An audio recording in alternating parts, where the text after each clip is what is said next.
Hi everyone, it's Derek from the iReady podcast here, and this is my reaction to the 4-0 victory against Hearts in the Premiership today.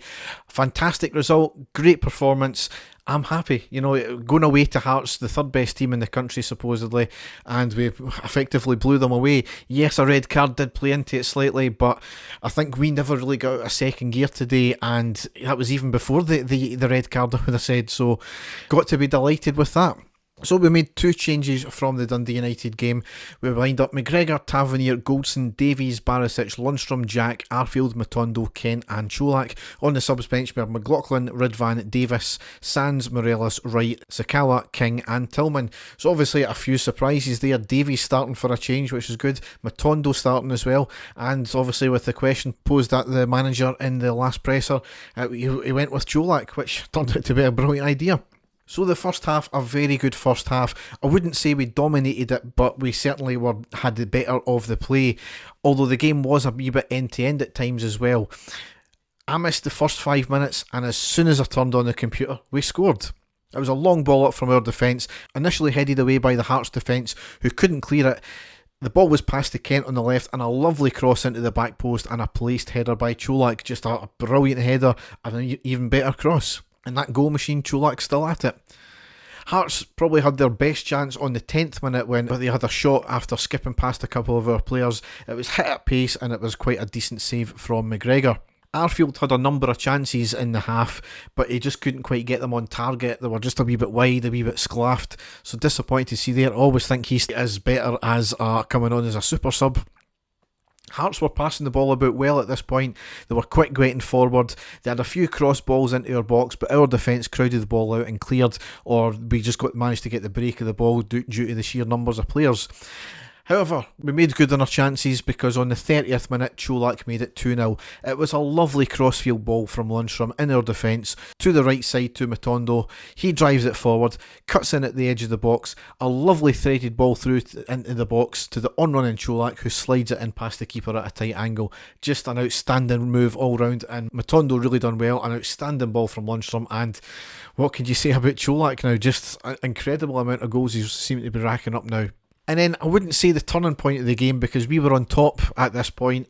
It was a straight red card for the Hearts player on the 38th minute. Matondo was shielding the ball at the touchline near the dugout. The Hearts player was right on his back, and then Devlin comes thundering in at pace and stands right on the leg of Matondo. Well, I say stands on his leg.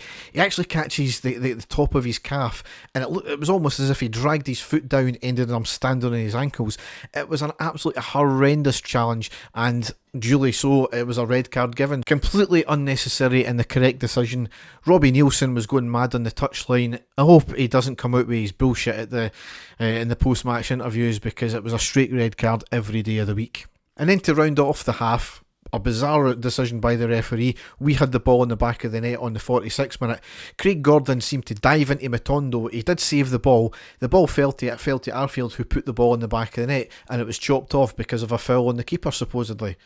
Don't see any foul whatsoever there. The players got to go for it. Matondo had turned his back at this point as well, so it was Craig Gordon that was the oppressor in this one here, so really don't understand that there from the referee. So into the second half, we just needed to be mindful. It was only 2-0, and like last week against Dundee United, we can't really let them back in. We did make a couple of substitutions at half-time as well. Davies and Jack off, Sands and Davis on. Now, a bit strange for Davies coming off there. Not a lot of game time. He needs more minutes in his legs. However, he did pick up a booking. I hope it's not an injury, and I hope it was just a case of being mindful that he's really the only player we've got because of Sands' suspension for the game against Liverpool there. But it's the same time, we need our best players in the league as well. So I don't know what that was about, because he had strolled it so far. Fortunately, we got away with it. It didn't really cause us too much issues there. Second half, we never really got out of second gear.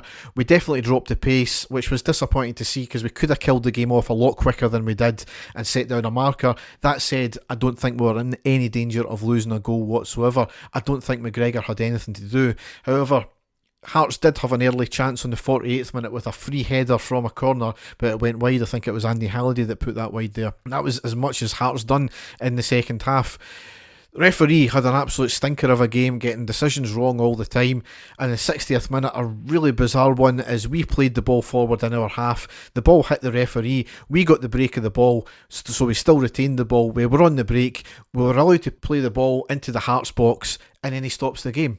Shambolic referee in there. Yes, he made the correct decision in stopping the game, but surely, we play the advantage because the ball was going right back to our possession anyway. And then even if it wasn't play the advantage, that's not in the rules. Why let us play on for 30 seconds? Really, really bizarre referee in there. We had more substitutions on the 62nd minute with Arfield and Cholak coming off, Tillman and Morelos coming on. Disappointing. I wanted to see two up front, but I know this isn't in the manager's game plan, but you need to have other strings in your bow, I always think. We didn't really have any other chances in the second half until really the 75th minute. Hearts were maybe tiring at that point, and then we got the third goal to wrap up the game on the 76th minute, and it was Morelos scoring. It was a ball that was on the right, it was cut in by Davis to Morelos on the edge of the box, a backheel flick to Tavernier, a slight break of the ball with that one there. Tavernier stabs the ball to Morelos on the right side of the box and he blasts it into the near post past the keeper. Brilliant goal. Another substitution on the 78th minute, Matondo off and Sakala on. Sakala was quite lively when he came on, and the game was fully rounded out on the 91st minute with Kent finally getting a goal. The ball was worked from right to left from the halfway line, past to Kent in the box. There was a step over, a cut inside, and he shoots from around 15 yards at an angle into the bottom right corner. A fantastic finish, and as I said, finally getting that goal. So overall, brilliant result. Got to be delighted with that one there. Puts pressure on Celtic now. We are technically top of the table for at least a few hours now. As I said in the main podcast there, is Dundee United last week was vital for a confidence builder, and today's result is certainly going to give us even more confidence against the third place team. So that rolls us on to Liverpool on Tuesday. That's an 8 o'clock kick-off. A completely different kettle of fish. We'll just need to wait and see what we get out of that one. Liverpool not playing great just now, obviously, sitting quite far down in the league table, but they are a massive step above us, quite obviously, so just need to wait and see. So I'll be back with a post-match from that one there. Hopefully Dave and I will be back next week with another main podcast. You can go and check out episode 7 of season 10 that was just out a couple of days ago of our main podcast on all the usual podcast outlets. So all that's left to say is have a good rest of your weekend. Thanks for listening and goodbye.